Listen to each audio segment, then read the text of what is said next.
Hey, John Crestani here, tech entrepreneur, sales and marketing expert. I'm going to be going over how you close a deal in sales. So really important thing. This is where the money, right? This is where the big money comes in if you close deals. And I'm going to be going over exactly how to do this using the BANT framework, B-A-N-T, buyer, authority, need, time frame. And I'm also going to go over a few different closes, such as the takeaway, as well as one of my best kept secrets, one of my best methods for doing sales, and a framework so that the person can't say anything but yes if they've reached the end of your sales pitch. This is a pretty exciting presentation. Done a lot of sales in my time. I'm looking forward to helping you close more deals, make more money. Let's get into this video.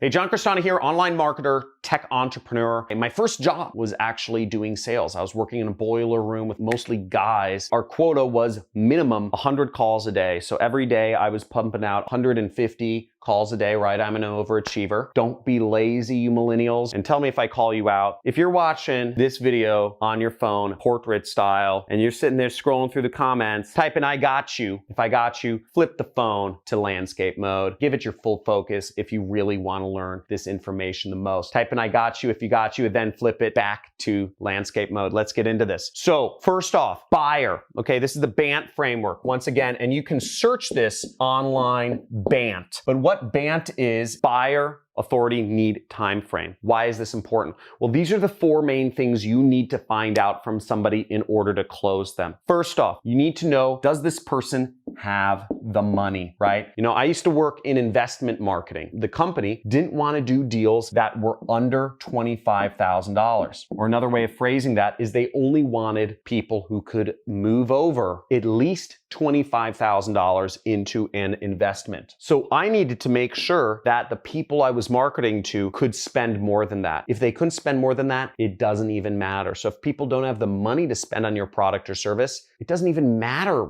if you're pitching them, if they want it or anything else. They just are disqualified immediately. So always qualify based on money. Another thing is authority. So you want to make sure that somebody has the authority to actually make a decision. Now, for many purchase decisions, we're talking about small beans. Now, if you're selling consumer items online like this hat, which is, you know, 25 bucks, then most people have the authority to purchase it. You know, all they need to do is have a credit card. Authority becomes an issue is if you're selling a business product or if you're selling a more expensive product. You need to make sure that you're selling to somebody who can actually sign on the dotted line, fill out their credit card information if they're interested. So expensive products, this also matters if you are marketing to a broad audience. So for instance, if I'm marketing to people on YouTube, many of the people that are viewing my videos are under the age of 18. So they can't buy anything. Most of them don't have credit cards. If you are under the age of 18, let me know if you have a credit card in the comments. Type in, your age and yes, if you have a credit card, or your age and no. If you don't have a credit card, I'd be interested in knowing how many people under 18 have credit cards. But that's a real thing. Do you have the authority to buy? Next item is the need. Does the person actually need the product you are selling? Do they need it? Do they want it? They don't have any desire for whatever you're selling somebody. If you're in sales, oftentimes maybe you're talking to a gatekeeper type of person, right? First off, a gatekeeper doesn't have authority to make a buying decision. Maybe you're talking to some sort of employee. Maybe they're just wasting time. Maybe they're just talking to you to waste time on the job, and they don't actually care about purchasing your product or solution that you offer. So you always make sure that they have the need, the want, the desire to use your product. If they don't, you have to create it. You have to either create that want or desire, or you have to move on quickly. And oftentimes in sales, the best thing is to just move on quickly to somebody who does have the need. Now, the fourth factor is the T, and that means time frame. Is the person interested in buying this now? Or is it just something that's interesting to them in the future? because we want to earn commissions to close a sale. We need to make sure that the person is looking for our product, our solution now. And a good way to figure that out is simply ask the person, when are you looking to buy this product? When are you looking to make this decision by? If this is something that the person is saying, I'm really interested, I'm totally willing to buy your product, but it's just not the right time. You know, I'm going to do it by the end of the year. I'm going to do it a month from now. Either you haven't done your job of creating enough desire for that, or you haven't shown them why they need it now. Now, once you've qualified people on all of these things, they are a buyer, check. They have the authority to buy, check. They have the need, want, or desire, check. And they're willing to do it in a reasonable time frame. You are ready to go. Now, if the person still doesn't buy, there's a bunch of different closing techniques. You can Google it. You can Google the term closes, right? Sales closes. But I'm going to only go over one sales close right here, which I believe is the most effective and the least scammy of them all. And it's just the takeaway. I don't like pressure tactics, but the point being, if somebody wants your product, you can just say, okay, maybe it's not a good fit for you. You aren't interested in doing this in the next month. I'm going to work with your competitor or something like that. Just take it away. Say, okay, sir, I'll let you figure it out. I found just when I was doing sales, because I do marketing, I focus on marketing, you know, I still do like business development and other sort of relationships.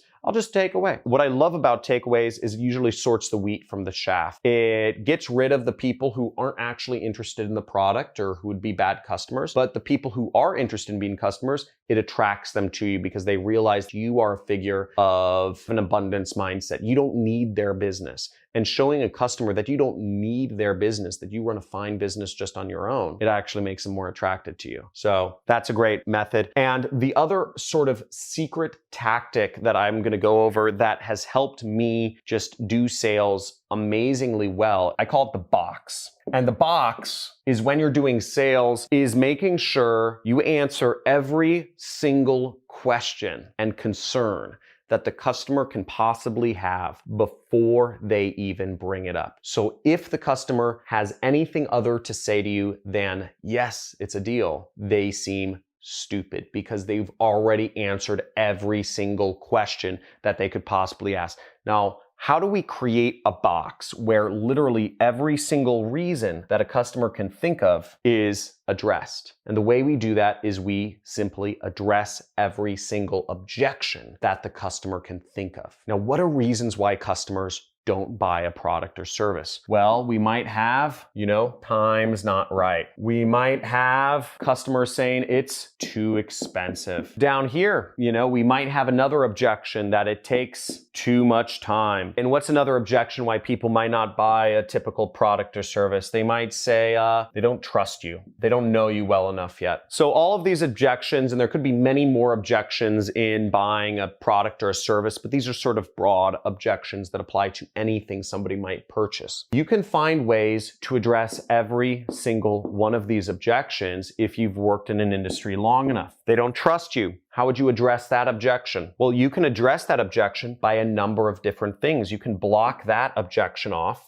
You're building a little wall to block that objection off by talking about your credibility. You can talk about your testimonial. So one thing I do, for instance, in my program is people might say, well, they don't know if the product actually works. They don't know if my training course is actually really good. And what I'll do is I'll actually just say, don't listen to me. If you don't trust me, that's fine, but trust the results. And I show them testimonials of some of my students. For instance, just now, check out some of these testimonials of some of my students. That's pretty powerful, right? I have so many students at this point who have gone through my program and making money. It's almost a non-issue. And I've been featured on the news, on Forbes, on Fast Company. I'm a credible person. But again, people don't know that if they've never been exposed to you. Now, if this is your first time being exposed to me, make sure you click the subscribe button, hit the notification bell so you can be aware of future videos. All I talk about is sales and marketing on this channel. Now, another objection you might get for many products is that it's too expensive. And if people are saying that your product is too expensive, then they likely don't know about the other more expensive ways of solving that problem. An example might be for a weight loss pill, right? There are a lot of natural weight loss remedies that work very well, but the public doesn't know about them too well. Most of the public thinks that getting surgery, liposuction, or some sort of lap band or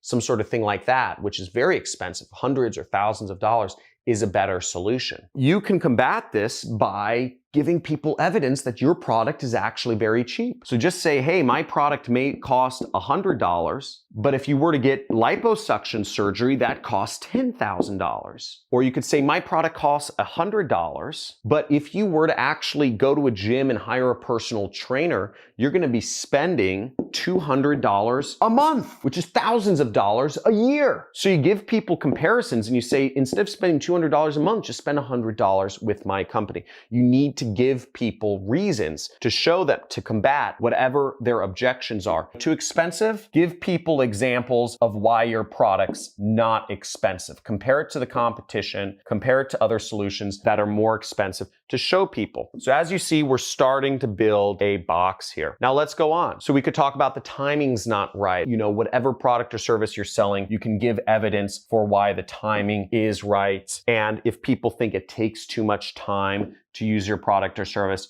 once again, you build a box and you show them why the time is right now. And I always tell people for my product, which is my training course, if you want to do affiliate marketing, you're saying, I'm too late. Affiliate marketing's been around for 20 years now. I got in, 8 years ago, full time, right? I was late to the party, but the best time to start is now. Some people compare it to the gold rush. It's not like the gold rush. The gold rush, there's a finite amount of money in the earth and you have to be the first one to get it out. This is more like the invention of electricity. Electricity was invented 100 years ago and companies are still using electricity, right? All new companies use electricity now. Isn't that interesting, right? So is electricity a fad? If you weren't in electricity business, 100 years ago, do you still have a chance? 100%. Apple, their products use electricity, was started 100 years after electricity was invented. How are they able to compete? Because it just takes over everything. Electricity is a foundational element for business now, and so is the internet. And the best time to get in the internet